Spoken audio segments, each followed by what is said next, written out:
In this video, I'm going to pretend that both my kids are of driving age, but they're going to be the same kids I have now, which are two daughters. And they're both about to get their driver's license, and I need to figure out what car to get them. So the expert in automotive opinion side of me wants to get my daughter a Volkswagen Cabriolet, like a Mark 1, just a Mark 1 Rabbit Cab, later model, maybe with the body cladding and stuff. It doesn't have to be that one. But yeah, manual transmission for sure. I want to teach them how to drive a stick shift. I think having a manual transmission like makes you concentrate a lot more on the driving aspect and not so much like talking with your friends or texting or whatever, all the distractions you have. And I think now there's more distractions than when we were kids for sure. But I think having low horsepower, a manual transmission, and yeah, that all helps to just make you a better driver and make you more aware. Where having an automatic transmission makes you kind of fall asleep, and then modern cars that are really quiet and smooth and isolated kind of makes it where you're not as involved. And especially when you're first learning how to drive, I think you should be as immersed in it as possible. But that's not a very safe car. In today's, in today's world, that's not a very safe car. So I probably wouldn't put my daughters in a Volkswagen Cabriolet, although it'd be pretty cool. The dad side of me, the responsible adult side of me, would probably pick something like a Mazda CX-5. And the only reason I know CX-5 is because we had one, and I shopped small SUVs a few years ago. We have a Subaru Forester now, and that thing's kind of lame compared to the CX-5. I think the CX-5 is a good choice. You can get them for probably around like 12 grand now, 14 grand. I think the first year was like 13, I think. Ours was a 14. So I go with a CX-5, get one in the right above, in between 12 and 14 grand. And I think it's a good car. It has a peppy motor. It's not too fast, has good brakes, handles well for a CUV, like really well, zoom Mazda.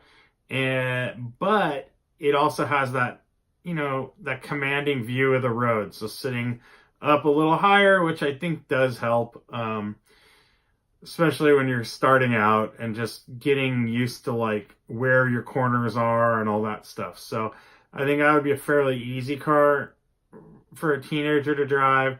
Can't get into too much trouble, although you can get into trouble in any car, obviously. Pretty safe and pretty decent looking for what it is. So I think that would be the best car for them. That's the car I'm choosing. But I think a Mark 1 VW Cabrio would be rad. So those are my choices. I look forward to see what the other guys pick. Bye. So the year is 2031, and as you can hear, we've got Terminator futuristic-like sounds going on, machinery out there, T100 units all over the place, cybernetic organisms, metal endoskeleton, flesh exoskeleton. Is that what he said? I can't remember. And it's time for me to choose a car for my now 16-year-old daughter.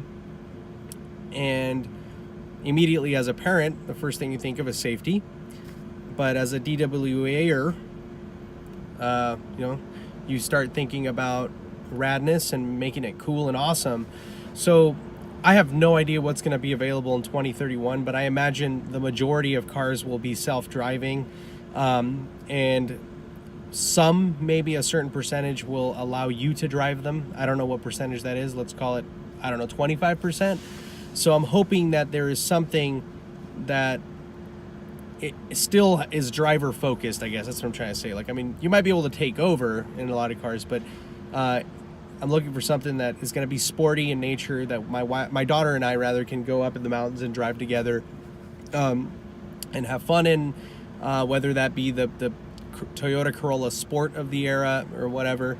or that if it's it could be a cool EV little Honda Sport hatchback that they teased at the Tokyo Motor Show. I think it was last year, like something like that. Otherwise, if it was today, because I don't think I want to put her in an old ass car, unless she really wants that, and it would have to be a to from kind of a deal. I don't know. I'm just at being a parent. I think okay, a 2002 could be cool. She would love that. But maybe just commuting on city streets to and from school and like to the beach, and she gets all the cred for having a rad, fun, cute car or whatever. And then of course I would teach her how to drive a manual, and I think that's badass. So it would kind of make her a cool chick. That's cool. But I think like something more along the lines of a W123 Euro spec manual would be rad. And that's something that I would consider today if my daughter was 16 years old. It's something that is pretty bulletproof. They go forever. Plenty of people work on them. Parts are readily available, and they're pretty vault tank like. I mean, even if they're an old ass car, I'd like to think that they're still pretty safe, and they definitely are pretty cool. I think they have a cool factor. It's not just an old beat up shitty car. I think they're still kind of hip, like that word.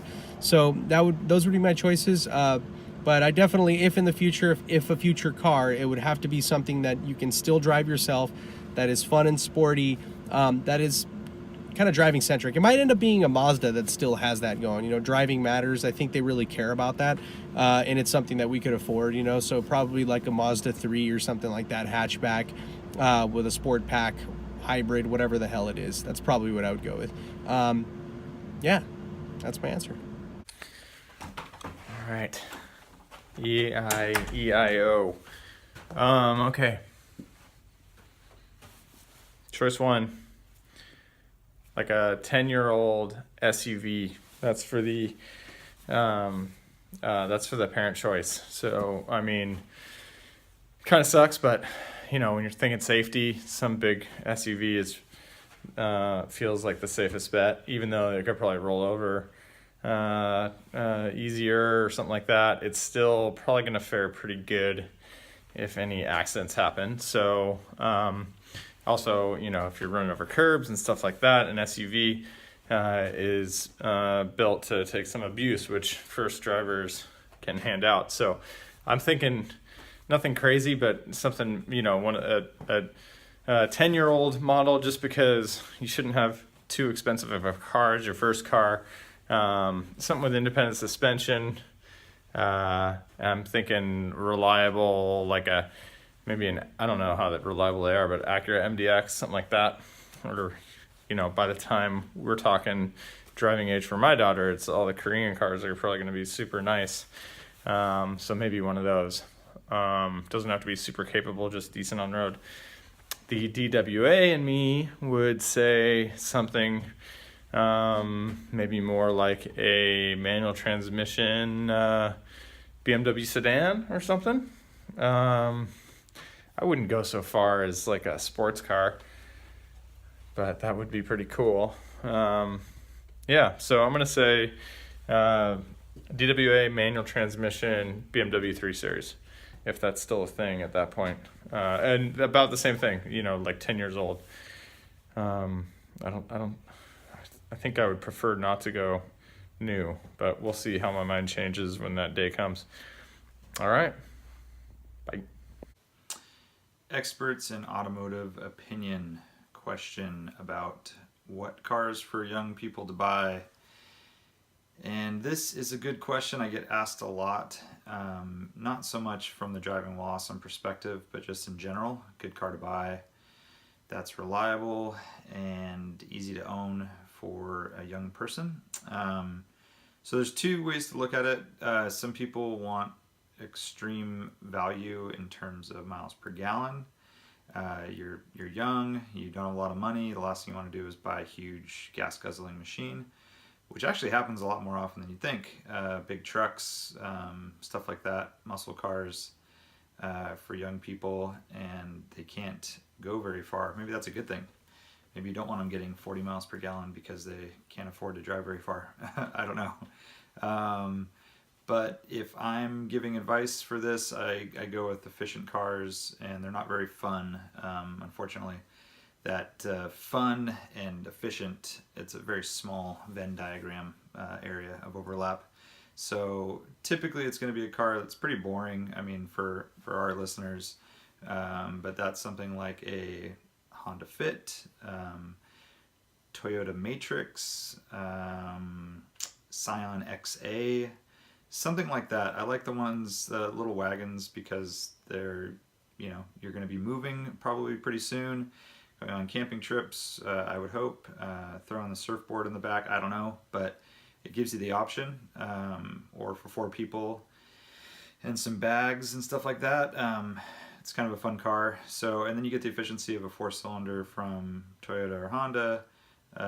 Pretty hard to beat with that. They're not the safest out there. If you want something a little safer and lose some miles per gallon, I like a 4-cylinder Camry or Accord, a little bigger. Still pretty efficient. I mean, 30 miles per gallon or so.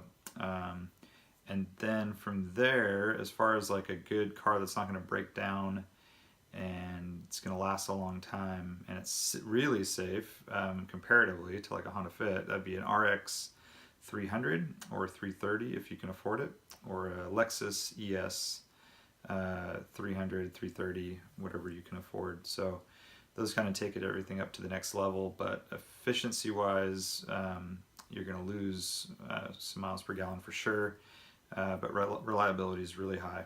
So that would be my choice for the non-DWA people. If your young one is into driving, they think of cars as more than just transportation. They're willing to sacrifice a little bit of comfort, efficiency, miles per gallon for something a little bit more exciting and fun.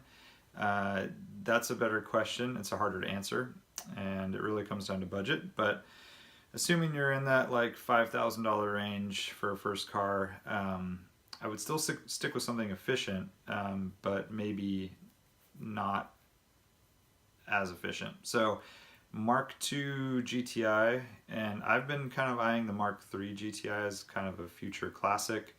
They don't have quite the same level of, I don't know, interesting lines and character as a Mark II, but they're pretty cool, and they're old now too, so it's not like it's going to be easy to maintain. So Mark II or Mark III, you're going to be efficient as far as fuel economy goes, but it's getting up there in age, so getting parts, finding pieces and trim and stuff like that's going to get a little tougher.